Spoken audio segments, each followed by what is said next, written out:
The rain had a way of making people honest and cruel in the same breath. It blurred faces, washed away makeup, and turned the perfectly tailored hems of Armani suits into dark, clingy ghosts. At Roland Whitmore's funeral, the rain did not know the difference between grief and greed. It only kept falling, as if determined to drown out the polite laughter and the quiet scraping of chairs as hands reached for inheritance like pirates rifling a chest. I stood in a suit 2 sizes too big because I hadn't thought to buy a new one, holding a crumpled envelope whose edges had been softened by the many nervous folds I had given it since dawn. Inside was a single plane ticket, one way, Rome, departing in 48 hours. It was the kind of thing a man who taught history clutched when he wanted to believe stories could change. It was the kind of thing my grandfather, a man who taught me chess and silence, would give to set everything in motion. They laughed. Of course they laughed. Preston laughed like someone who had been practicing victory in his head for decades and finally remembered to bring the laugh to the room.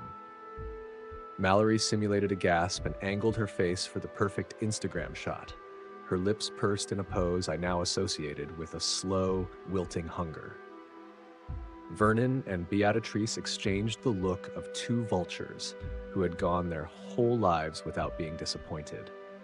Their hands hovered in the direction of the leather-bound folder, already tasting the paper, already mapping the routes that would get them what they wanted. But Roland had always liked to play with the board as though the board were a story he intended to write with other people's fingers. He bought a boat with his Navy discharge pay and, over a lifetime, built a fleet and a name others would wear like medals. He did not hand out trophies. He handed out riddles. When Harwick, our family attorney, perched like an owlish commentator, slid the white envelope into my palm, his hand trembled not with age but with the knowledge that the room was about to split open on its seams. The silence stretched and then snapped. Preston's mockery was the first crack. "An envelope?" he barked, louder than he needed. "That's it? A plane ticket?" People laughed again with the thinness of people who are certain they have already won. The same breathy giggle Mallory used in the videos she would later call brand building. I felt the ticket in my fingers like a tiny, absurd fuse. Rome. One way. 48 hours.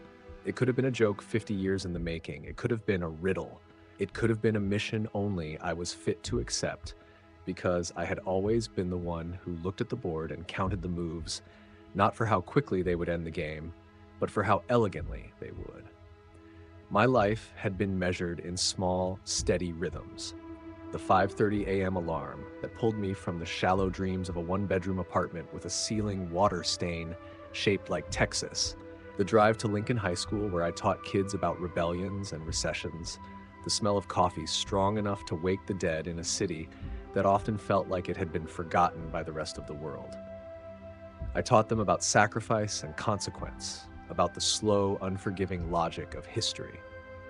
I taught them how to read a map and how to look for patterns. It was a comfort in a life that had never been comforted by the Whitmore name. My father had been the only Whitmore who'd ever told me that not all pieces were worth protecting. He died at his desk, a heart giving out the way worn engines finally surrendered. He had a habit of cleaning up other people's mistakes, another Whitmore hallmark. He had signed away shares to cover Vernon's bad gambles and had told me before he left not to let them change me into someone who believed in winning at the price of becoming empty. I kept that in my pocket like a coin with a face worn off. Roland was a man with a spine of iron and a heart that had learned to count. He gave gifts with strict margins. $20 bills tucked into cards with admonitions to make it worth more. Books with dog-eared advice on ledgers and profit margins. Certificates for accounting courses like invitations to become someone else. Yet in his silence, in the way his eyes watched pieces move on a chessboard, he taught me more than he ever taught Preston or Mallory.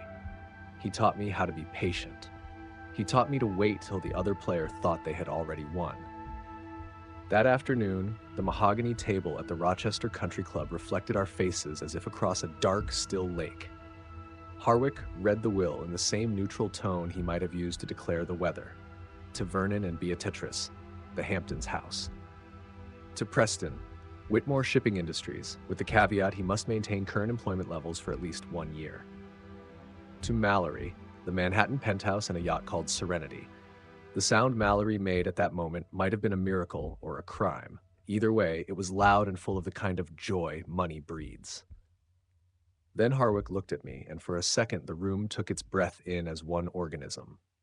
To my grandson, Nathan Whitmore, I leave this. He produced the envelope, and the smell of old paper seemed to awake something in the room. Suspicion, mockery, calculation. Preston's laugh came like a gavel.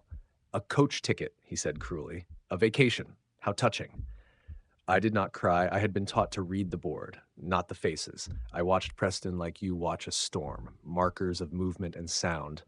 Not yet the thing you can predict exactly, but certain to change things. I knew then that the laughter was the sound of people who had convinced themselves the game was over. That is when I felt the first warmth of a plan in my chest, not unlike the slow ignition of coal under a kettle. It would not be a quick burn. It would be precise and without needless pyrotechnics. It would be a lesson in moves the way my grandfather had taught them to me. Subtle, patient, devastating. That night, alone in my cheap apartment with the ceiling leak staring back at me, I remembered the smell of my grandfather's cigars and the way his knuckles had been dotted with tiny scars like a map of everything he'd negotiated into being. He had not been cruel to me. He had been cryptic. He had loved the game more than the players, and sometimes the only way to teach someone a lesson was to make them read the rules they thought they had written. The plane ticket felt heavier now. Rome. That city had known emperors and conspiracies. It had ruined men and saved others. It had ruins you could walk through and see the skeleton of decisions laid bare. Roland had known that, and he had known I would know that when I read the name on the ticket. Vernon called the day after the funeral to congratulate Preston on the mantle of the company. Beatrice wanted to know which charity dinner they would use as a stage for the new CEO. Each of their voices was a practiced instrument, trained to create the sound of inevitability. They were already moving as if the world had been reduced to a series of checkboxes that said power, prestige, property. They had counted their spoils and labeled them. I kept the ticket in a drawer beneath textbooks and unpaid bills. I taught my classes, posed questions about the causes of the French Revolution, and watched teenagers argue the merits of historical actors who had, like my family, been both monsters and martyrs. One of them asked a question about legacy, and I told them the truth. Legacy is what you leave behind when no one needs you anymore. And often it is a lie more complicated than the truth. I told them how the men in powdered wigs were remembered, and how the women whose names did not make it into margins still made history with their hands. They nodded the way teenagers do, part deep, part distracted, but the words settled on me the way the rain had settled on Roland's coffin. 48 hours became a thin sliver of time in which choices could be made. I did not tell them I was going to Rome. Why tell them? They had already declared who they believed would inherit their script. Besides, my grandfather had always liked to test people by watching them act on their assumptions. I bought a one-way ticket with practically everything I had in the bank, which wasn't much, and packed a bag without telling anyone. The thought of leaving the predictable rhythm of my life felt like lifting my hand from a chessboard mid-match and smiling to see what happened. On the flight, I opened the envelope again. The paper had absorbed the oils of my fingers. The ink had faded into a map only I could read. Rome is not the place of immaculate endings. It breathes history, and then lets it rot into the streets. It is a city where statues wear the softened coats of weather, and tourists take snapshots of their sufferings like souvenirs. Perhaps my grandfather thought that was apt. An empire built by a man who sat on the shoulders of smaller stories, only to be turned into marble for the benefit of strangers. When I landed, the air was different, thick with a kind of golden humidity that felt like a promise. I thought of my students and my father and the water-stained ceiling of my apartment, like anchors that kept me from floating away on the fancy details people brandished like armor. I also thought of Roland's games and the way he had taught me to trade a piece to gain a position. A sacrifice now felt less like loss and more like a necessary clearing of the path. If I was to play the game he'd handed me, it would be with the tools he'd given and the patience he'd taught. Preston's mockery echoed in my ears like a soundtrack. Mallory's squeal replayed in my head as if on a loop. Vernon and Beatrice continued their slow, certain march toward entitlement. They had already begun to believe they were invincible. That is what makes people dangerous, the certainty of victory. My grandfather had not died by accident. He had written the closing move only he could foresee. The ticket was the first line of a story, and in Rome, I would find the margin notes. I had no illusions about using money to win them over. Money had never impressed me. It had only ever made people careless in ways someone paying attention could exploit. I had been taught to notice the small things, the way Beatrice's hands trembled when she lied, the way Vernon's eyes flicked to ledgers, the way hungry dogs look at the nearest door. Those were the cracks anyone could see if they bothered to look away from the glitter. In chess, you bait by giving your opponent a comfortable illusion, then you take what they do not know is yours to take. My plan would not be brazen. It would be surgical. I walked through Rome with the kind of quiet curiosity that comes from being unnoticed. Tourists swarmed like migratory birds, their cameras the only languages spoken. Locals moved like they owned the centuries. I watched markets, listened to gossip, and let the city reveal itself to me in small pieces. At night, I imagined conversations at the Rochester Country Club, how Vernon would sign his name with a flourish, how Preston would accept the title like a crown he had only just remembered belonged to his head, how Mallory would throw a party and call it a "Welcome to my new life" and tag every influencer she knew. What they didn't understand, what no one in that room at the country club understood, was that my grandfather loved the game more than he loved the winners. He had set up a puzzle that would either expose the family for what it was or refine it into something that could be respected. He had left me a map in the form of a ridiculous ticket and a test whose solution lay not in fighting, but in reading. That is where the trouble begins for those who think they hold a power. When someone else starts to read the margins. "Nathan, meet your grandmother, Sophia Whitmore." The words hit me like a collapsing building. Sound, shock, silence. For a second, the world stopped making sense. My grandmother had died before I was born. That was what my mother had always told me. That was what my father had believed. Yet here she was, standing in front of me, trembling alive. Her voice when it came was soft and steady, like a melody I almost recognized. "Your American grandmother did die, Nathan, but I," she said, her accent lilting with an old-world rhythm, "I am very much alive." I just stared at her. Everything in me wanted to deny it. This couldn't be true. But there was no mistaking those eyes, the same sharp gray as Roland's, eyes that seemed to measure every move before it happened. She reached for me then, her hands cool but strong. "You have his hands," she whispered, turning them over as though searching for proof. Roland's hands, the same stubborn fingers. "I don't understand." I managed, my voice small against the vast silence of the villa courtyard. You were supposed to be dead."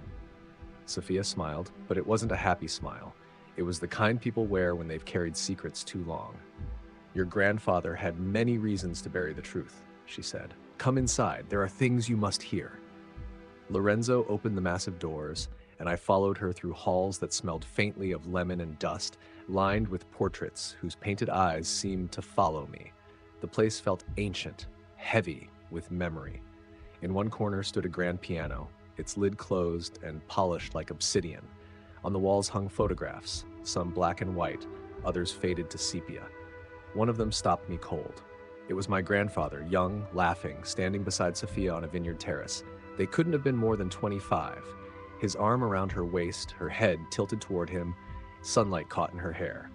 I'd never seen Roland smile like that, not in any picture, not in any memory.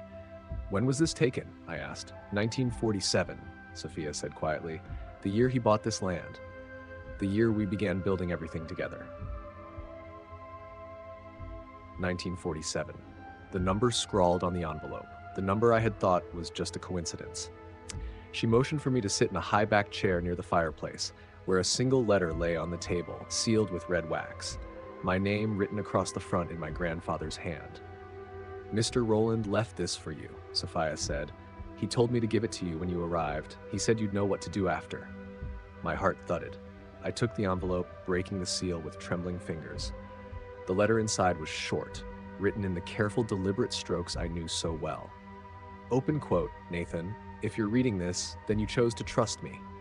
Good. You've always understood that a real game isn't played on the board, it's played between the moves. There are truths buried here that cost me everything. Your father died never knowing the full story, and that was my greatest failure. What I leave you in Rome is not money. It's legacy. Real legacy. The kind that can't be spent, but must be earned. Go to the vineyard at dawn. Lorenzo will take you. You'll find what your father once trusted me to protect, what I failed to keep safe. You'll know what to do when you see it. R.W., close quote. I read it 3 times. Every word was a question disguised as an answer. What did he mean? Something my father trusted him with? I asked. Sophia's eyes drifted toward the window, where the vineyards stretched into the golden horizon. There are stories, Nathan, that begin before you were born, she said softly. Stories of debts, betrayals, and promises made in shadows. Roland was a brilliant man, but he was not an innocent one. He came to Italy to bury something he couldn't destroy. Her gaze fixed on me again, and now he's left it for you. The next morning, the hills glowed under the early sun, their mist curling over the vines like smoke. Lorenzo drove us to the far edge of the property, where an old stone chapel stood half swallowed by ivy, a ruin, but beautiful in its decay. This is where he came every September, Lorenzo said, always alone. The air smelled of earth and grapes, and somewhere nearby a bell rang faintly from a distant village. Sophia handed me a small bronze key from her pocket. He told me to keep this safe until you arrived. The key was warm from her touch. I fit it into the rusted lock of the chapel door. It turned with a reluctant groan. Inside, dust floated through the beams of light like slow-falling snow. The walls were bare except for a single wooden cross, and beneath it, a chest. It was old, carved with the Whitmore crest, the same one engraved on every company document I'd ever seen. The sight of it sent a chill through me. My grandfather's games had always been complicated, but this was something else. I knelt and turned the latch. The chest opened with a sound like a breath being released after decades. Inside were folders, photographs, and, wrapped in oilcloth, a small metal lockbox. Its weight was solid, unforgiving. Sophia stepped forward. That box, she whispered. Your father once asked your grandfather to keep it safe. They argued about it for days. I never knew what was inside, only that after your father died, Roland never opened it again. I placed it on the table and hesitated. There was another key inside the letter. I hadn't noticed it before, taped to the bottom. My pulse quickened. I turned it in the lock. The lid clicked open. Inside was a stack of old documents, shipping ledgers, property deeds, and at the very bottom, a thin envelope marked Confidential, 1980. My hands shook as I opened it. Inside were photos, grainy, black and white surveillance photos. My father, much younger, standing beside men in suits. One of them was Vernon. Another was a man I didn't recognize. But the last photo stopped my heart. It was Roland, shaking hands with someone whose face was half hidden, but not enough. It was unmistakably a government seal behind them, the U.S. Navy. Sophia's face went pale. Dio mio, she breathed. He kept it all. What is this? I asked. She sank into a chair, clutching the armrest. In the late 1940s, Roland was contracted to transport supplies after the war. But those ships, they didn't all carry supplies. Some carried things that weren't meant to exist, artifacts, weapons, even people. It was supposed to be buried forever. I stared at the photographs again. My grandfather, my father, Vernon, all part of something that looked nothing like the clean family legacy I'd grown up believing in. He made a fortune from those shipments, Sophia said. A secret fortune. But your father found out. He wanted to expose it. That's why he gave Roland that box, to protect the evidence until he could come forward. But before he could, he died. A heart attack, they said. The air felt heavy. My father's words came back to me. Don't let them turn you into something you're not. He hadn't been talking about business. He'd been talking about survival. Sophia stood and put a hand on my shoulder. Your cousins don't know any of this, but Vernon does. He helped cover it up. If this ever became public, Whitmore Shipping would collapse. Everything they inherited would be worthless. The pieces on the board began to align in my mind, the invisible game revealing itself. The ticket to Rome, the envelope, the letter, all of it wasn't just a mystery. It was a weapon. My grandfather hadn't left me money, he'd left me the truth. A truth that could destroy the Whitmore Empire. Outside, the bells tolled again, echoing through the hills like the sound of something ending and something else beginning.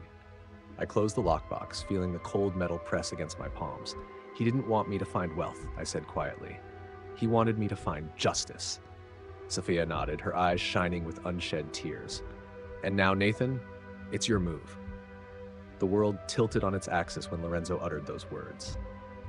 Meet your grandmother, Sophia Whitmore. For a heartbeat, I thought he was joking, some elaborate misunderstanding crafted by a stranger. But then I saw her, the woman standing in the doorway of the villa, elegant, poised, and trembling with emotion. Her eyes, storm gray and unflinching, were the same shade as my grandfather's. Something in me recognized her before my mind could accept the truth. That's impossible, I said, my voice cracking. My grandmother died before I was born. Sophia smiled sadly. Your American grandmother did, Caro, but I am very much alive. Her voice was soft, melodic, with that rolling Italian warmth that makes even heartbreak sound like poetry. She stepped closer and took my hands, her grip surprisingly strong for someone her age. You have his eyes, she whispered, studying my face as if tracing a map she'd known once and lost. But your father's gentle spirit. Come inside, Nathan. There's so much to tell you. The villa smelled of lavender and oak. Sunlight filtered through high-arched windows, casting gold across centuries-old stone. It wasn't the sterile luxury of my uncle's mansion back in New York. It was alive, layered with history and secrets. Sophia led me into a sitting room lined with photographs, black and white images that painted a life I'd never known existed. There he was, my grandfather, young and laughing, his arm around a woman I now knew to be Sophia. In one photo, they stood in front of a small church, newly married, faces radiant with hope. We married in 1947, Sophia said, pouring 2 glasses of deep red wine from a crystal decanter. Roland had come with the Navy. After the war, he stayed to help rebuild. We met at a dance in Rome. Her eyes softened. He was so handsome, so full of dreams. We started with nothing. Just a few acres of vines his friends sold us for almost nothing. I took the glass she offered.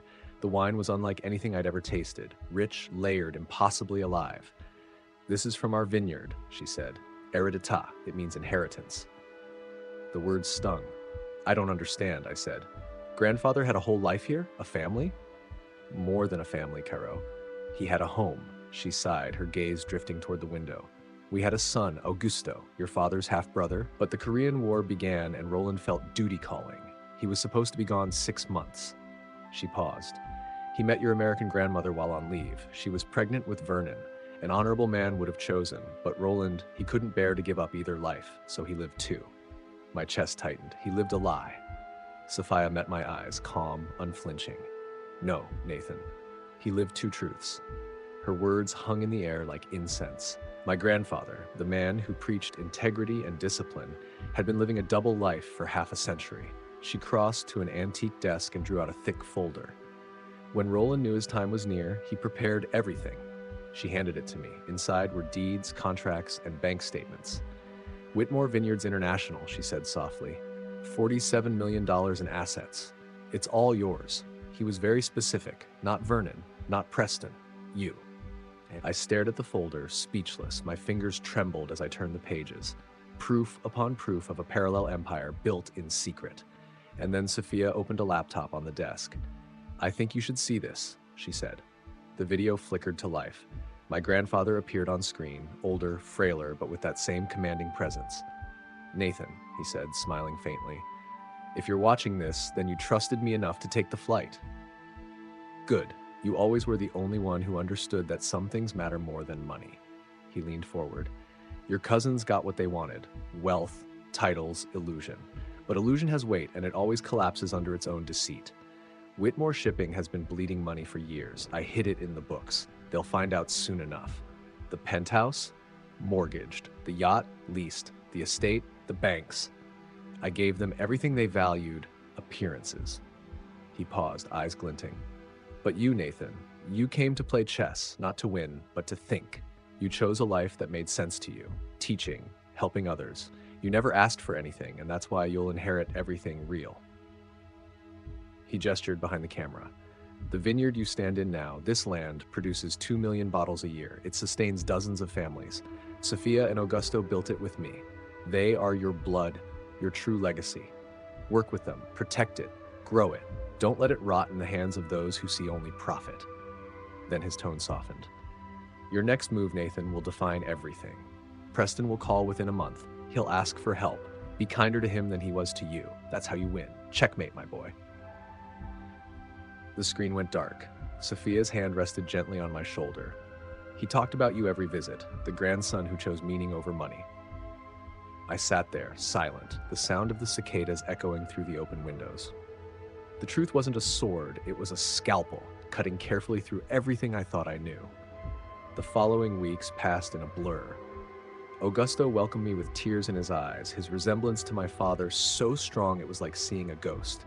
His children, Marco and Elena, treated me as if I'd always belonged. They showed me how to prune vines, how to feel the soil and know if it was ready for rain. This land is alive, Elena said one dusk as the sun sank behind the hills. He used to say it breathes. You listen long enough, you hear it. For the first time in years, I understood what it meant to be part of something greater than yourself. And then, just as grandfather predicted, the call came. It was midnight in Detroit when my phone rang. Nathan, Preston said, his voice trembling. We need to talk. I could hear the panic beneath the exhaustion. The company's bankrupt. The accountants found everything. Dad's lost the house.